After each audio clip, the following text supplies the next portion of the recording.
Small's Paradise, Harlem, July 12, 1951. Captain Michael O'Brien stepped out of his unmarked police car and signaled to the 40 officers positioned around the block. Riot shields, shotguns, tear gas canisters. This wasn't an arrest. This was an invasion.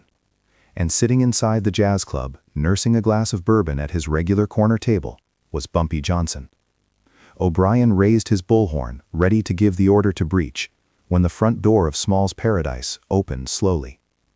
Bumpy walked out alone, hands visible, no weapon, dressed in his signature three-piece suit. He walked straight toward O'Brien, stopped 3 feet away, and leaned in close. What he whispered in the next 60 seconds made O'Brien's face go white. The captain lowered his bullhorn, pulled back his men, and within 5 minutes, every single officer had retreated. No shots fired, no arrests made. 6 months of investigation vanished like smoke. What did Bumpy say? And how did a man surrounded by 40 armed cops walk away without handcuffs? July 1951. Post-war New York was booming, but so was organized crime. The NYPD had a problem. Harlem's numbers racket was generating millions in untaxed revenue every week, and the man at the center of it all was Ellsworth Bumpy Johnson. He wasn't flashy like the Italian mobsters. He didn't run nightclubs or restaurants as fronts. He was invisible, operating from the shadows, but everyone knew his name. The police had been watching Bumpy for years, but they could never make anything stick. Witnesses refused to talk. Evidence disappeared. Informants went silent. It was like trying to catch smoke with your bare hands. So the NYPD brought in Captain Michael O'Brien, a decorated war veteran who'd just returned from Korea. O'Brien had a reputation. Clean cop. No corruption. No deals. He'd taken down Irish gangs in Hell's Kitchen and Puerto Rican crews in the Bronx. Now the brass gave him one mission: bring down Bumpy Johnson. O'Brien started his investigation in January 1951. He assembled a task force, 20 detectives, undercover officers, wiretaps on every payphone in Harlem. Surveillance teams parked outside Small's Paradise, the Red Rooster, and every spot Bumpy was known to frequent.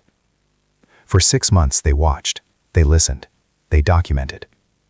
They had photographs of Bumpy meeting with numbers runners, audio recordings of coded conversations, financial records showing suspicious cash movements. By July, O'Brien was convinced he had enough. The district attorney agreed. They were going to hit Bumpy with racketeering charges, organized crime conspiracy, and tax evasion. A federal case that could put him away for 20 years.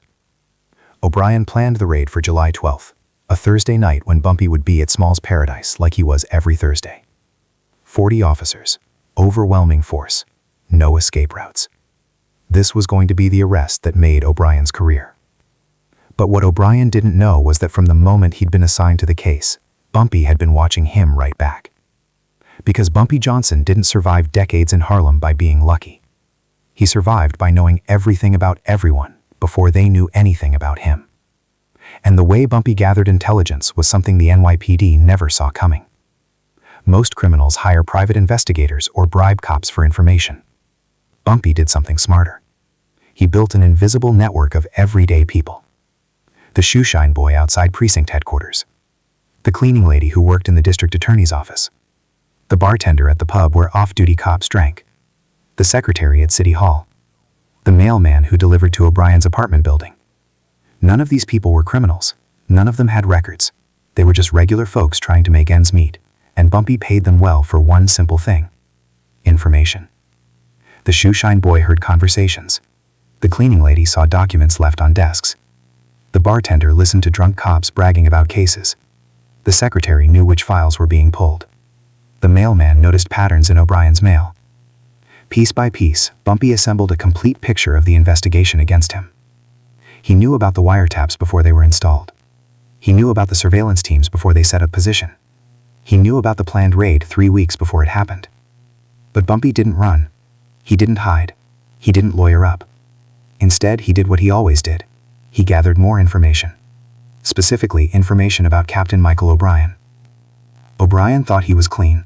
Decorated war hero, faithful Catholic, married with 3 kids in Queens. No vices, no scandals, no skeletons in the closet. But Bumpy's network found something the NYPD background check had missed.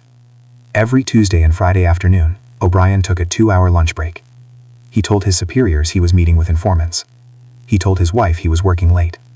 But Bumpy's people followed him. Brownstone apartment on West 78th Street on the Upper West Side, and every Tuesday and Friday, a young woman opened the door. Her name was Catherine Reeves, 26 years old, secretary at a law firm downtown, and she'd been O'Brien's mistress for 8 months. Bumpy didn't leak the information. He didn't blackmail O'Brien. He just waited. Because Bumpy understood something most people didn't. Information is only powerful when you use it at exactly the right moment. Too early and your target has time to cover their tracks. Too late and the moment has passed. You have to wait for the point of maximum leverage. And that moment came on July 12, 1951, when 40 police officers surrounded Small's Paradise.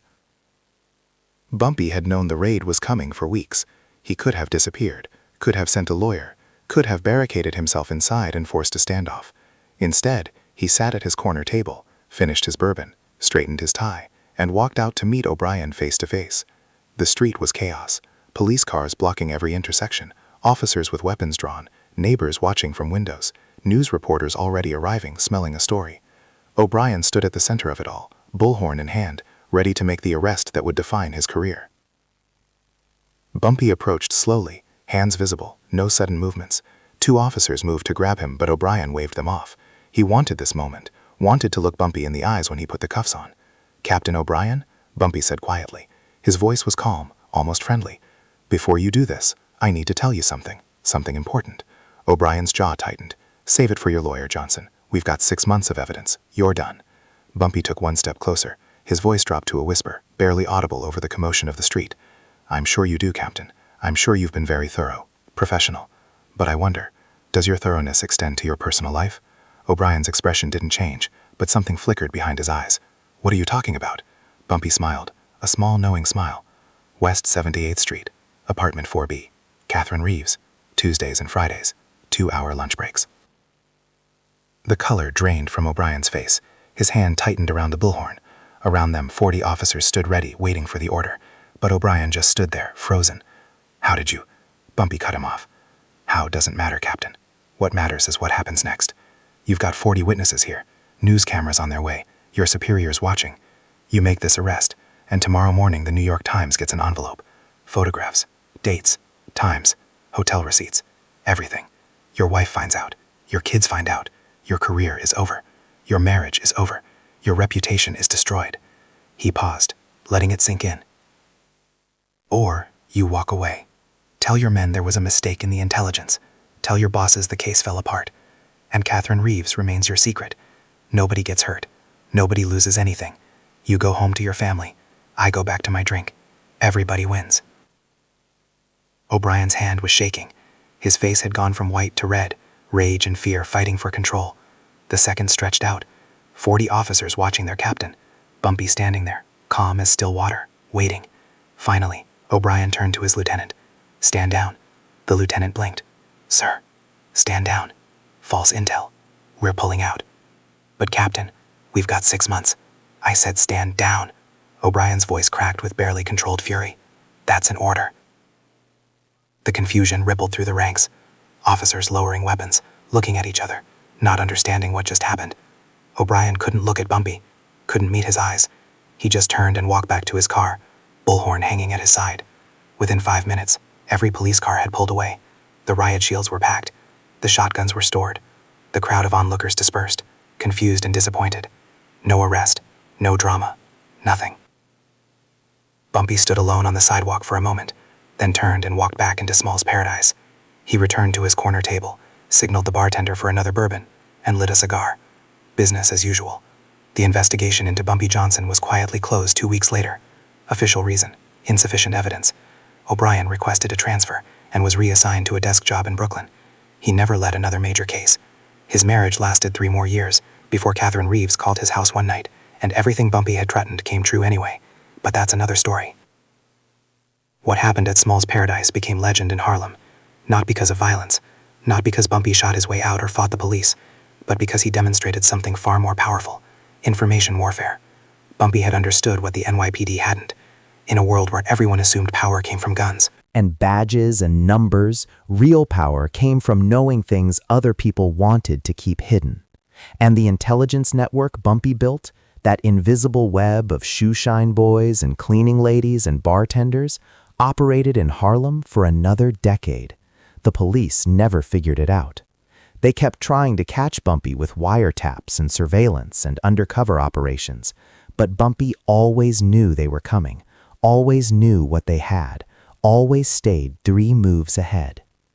Years later, after Bumpy died in 1968, one of his associates told a reporter about that night at Small's Paradise. The reporter asked how Bumpy had managed to find out about O'Brien's secret. The associate just smiled. Bumpy used to say, "Most people think information costs money, but the most valuable information comes from people nobody notices. The ones who clean the offices, the ones who serve the drinks, the ones who shine the shoes. You treat them with respect, pay them fairly, and they'll tell you everything. Because everybody talks. You just have to know who to listen to." Captain O'Brien never spoke publicly about what happened that night, but people who knew him said he kept a photograph on his desk for the rest of his career. Not of his family, not of his commendations. A photograph of Small's Paradise. Some said it was a reminder of the case that got away. Others said it was a reminder of something else, that in the streets of New York, there were men who didn't need guns to win. They just needed to know where you lived, who you loved, and what you were hiding. And Bumpy Johnson knew all 3. If this story of intelligence, strategy, and the man who made the NYPD retreat without firing a shot inspired you, hit that subscribe button and drop a like. Share this with someone who needs to understand that real power isn't always visible.